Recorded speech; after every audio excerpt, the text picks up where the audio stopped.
Working 7 days a week in 24 hours. Yep. Kevin Sorbo, Hey. welcome back to the show. Welcome back to Become Your Own Superhero.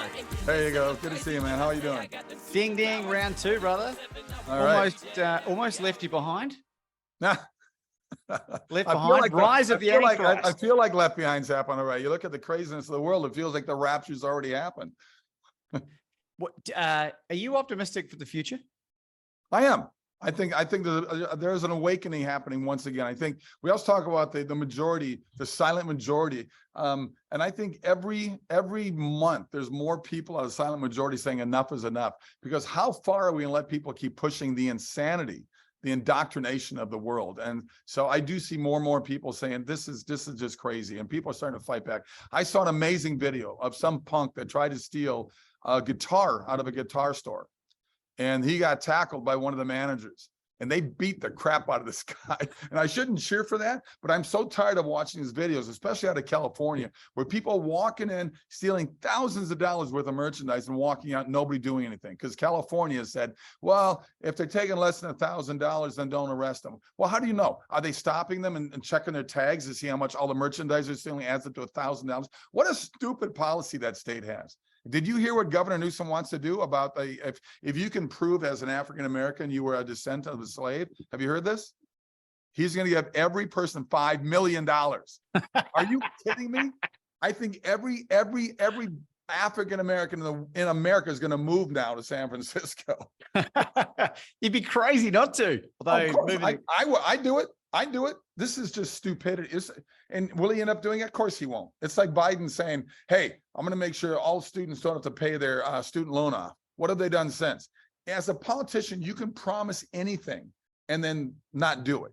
All you got to do is make that promise. I told the next Republican, whoever's running, whoever the final person, whether it's Trump again or whether it's going to be DeSantis, whoever, get up there and say, I'm going to make pot legal for the whole country, and we're going to give you free pot.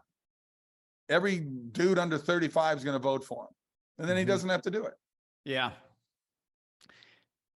You went from being it was the #1 TV show in the world in 171 countries, I think. 176 countries. 176. Yeah. To being pariahed by Hollywood for your views.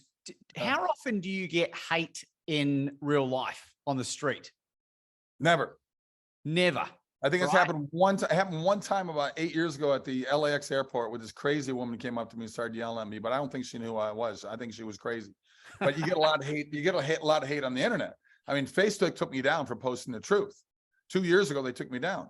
I mean, I could say those things today and they wouldn't take me down, because everything I said, which they said were misinformation and conspiracy theories, came true. And that's what I said on Twitter about 6 months ago. I need more conspiracy theories because everything I say is coming true. So they're very brave. They're very brave at 3 a.m, these 35-year-old troll punks that sit in the basement of their mom's house because they still don't have a job. They're probably be living off my tax dollars, and George Soros is probably giving them a bonus every month as well. And they're sitting there and they just attack everything I say because they have nothing better to do with their lives. These people, I'd love to meet them, and not to have a fight, but to have a debate. But they don't have the balls to have a debate because they hate the truth.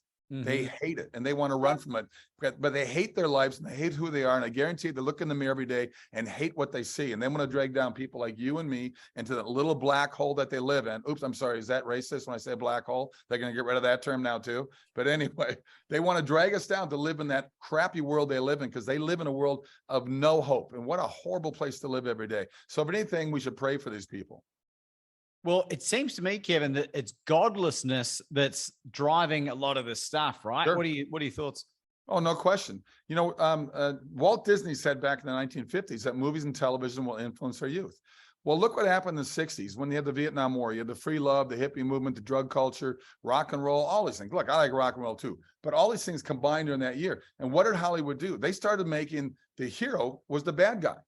They started glamorizing bad people. Look, I love Butch Cassidy and Sundance Kid, great movie, but Butch and Sundance, you know, they weren't as good looking as Robert Redford and Paul Newman were, and they weren't that quippy and so quick with the dialogue. These guys were punks. These guys were bad people and killed people, but Hollywood glamorized it. And they've done that ever since. And everything we live in now in this cancel woke culture is let's glorify evil and let's go after the good. So good is now bad and bad is now good. It's crazy. And the public education system is leading the way along with Hollywood. Well, I want to talk about your movie Left Behind, Rise of the Antichrist in a second. Yep. I've recently introduced my darling wife to Lethal Weapon, and we went through and watched from the very first to the fourth one. In the first Lethal Weapon, there was propaganda that I'd never noticed. It was about it was graffiti that was written about 3 or 4 times in the movie about not using animals for fur. And I was like, this is in 1987. I think it was in 1988 was the first 80, Lethal Weapon. 80, I think even 86 it might have came out, but it's right around that time. And I was like, holy shit, like I never noticed the stuff. This is the propaganda stuff we've been on the receiving end. Do you know if Hercules ever had any of that in there? I have no recall of it. I'm sure somebody can point something out to me that was in there, but I don't remember anything really overtly political in it. I know they always taught some good lessons, good morality lessons. But I don't remember anything like that. You know, it could be in there. I'd love somebody to point it out to me. Yeah, there wasn't any writing or there wasn't anything modern that you could write in the background, you know, for the subconscious. So no, our grip was nicknamed Rat. So we had a little plastic rat that we put in almost every single scene, but you really have to look hard to find it. But it was in there like poking out of a knot hole in a farm building or something. But it was always in there. It just became an ongoing prank that we did in every episode. All the diehard Hercules fans are now going to go through thousands of hours of footage. Hey, tell us about this a crazy new movie you got coming out that you're the lead in. It's the sequel to the last one that came out 8 years ago. Nicolas Cage starred in it as Rayford Steele. I took over the role of Rayford Steele. I directed it as well. We got a great cast: Corbin Burnson, Neil McDonough, Bailey Chase, Greg Perot, Sarah Fisher. We got a great cast in this thing, and it deals with 6 months after the rapture. So Cloud 10 is a Toronto-based company that's owned the rights to the books. They were $80 million selling books by Tim LaHaye and Jerry Jenkins. And they've owned the rights to it for 35 years now. And this is the first movie since then. And they updated it. They were going to have it come out many years ago, but they did a total rewrite and we shot it just 1 year ago. So they made it very current. There's talk of the pandemic. There's talk of the cancel mode. There's talk of government putting fear. There's talk of the media putting fear in anybody and telling their main anchor guy how to do the news when he wants to say, hey, enough is enough. These are all lies. Let's start talking about the truth. He ends up losing his job because of it. So it's a very interesting look at the rapture 6 months after all the Christians have left the world. And you got a group of people that, of course, are going to deny it because people will. You know that. It doesn't matter if they just saw millions of people disappear off the face of the earth. There'll be people who come up, well, it must have been the aliens. It must have been something. They'll come up with anything. But then you get people like my character that goes on a mission to find his redemption, followed down the road that his wife was trying to get him on while she was still here because she was a Christian along with her son, and they were both taken to heaven. So it's an action thriller. It really is. And I think people of all walks of life and all faiths and non-faiths will enjoy watching it. Who won't enjoy watching it? I don't know. I think atheists should check this movie out. It does deal with the book of Revelation, but it's not like an in-your-face Christian movie or faith-based movie. It really is an action thriller that just is this whole thing. What will happen when everybody that has the belief in God will disappear off this face of the earth? And the rapture, the book of Revelation, starts happening. I think people will find it very interesting, but you're always going to get the naysayers. You're always going to people that are going to hate it just because they want to hate it, because that's all they have in their hearts is hate. The only type of movies they want to watch are, movies about killing people. That's the ones that turn them on. So the news. Yeah. So the news. Exactly. So the news. Kevin, you've done about 1,000 hours of PR in the lead up for this movie. We're very appreciative of your time. Where can people get a hold of this movie? Where can people get a hold of you? Leftbehindmovie.com. Leftbehindmovie.com shows you the trailer. It shows you the theater near you. We're on 1,500 screens here in America. I think we're up to 300 or 400 in Canada. And I hope it goes from there into other countries, obviously. But we'll see what happens. January 26th, it opens up. So it's next week. It's coming up soon.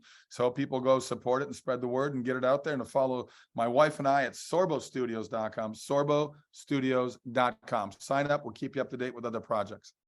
Will it be a cold day in hell when Netflix have this kind of movie on their platform? I'd be surprised if they didn't do it, but who knows? I've got another movie called Miracle in East Texas that will be out in theaters in the fall. And Netflix and Amazon have already said they want it. So it's a good family movie, good story, true story set in 1930 about the largest oil find in the history of the world. And you and I will talk about that when the movie comes out in the fall. Awesome. Kevin, any concluding thoughts for our amazing audience today? No, but I'm hoping that one day we all get together and do the speaking event you guys are putting together next year. I want to be part of that when it comes out. Amen, brother. Amen. Ladies and gentlemen, Kevin Sorbo. Peace out. God bless everyone. Happy New Year.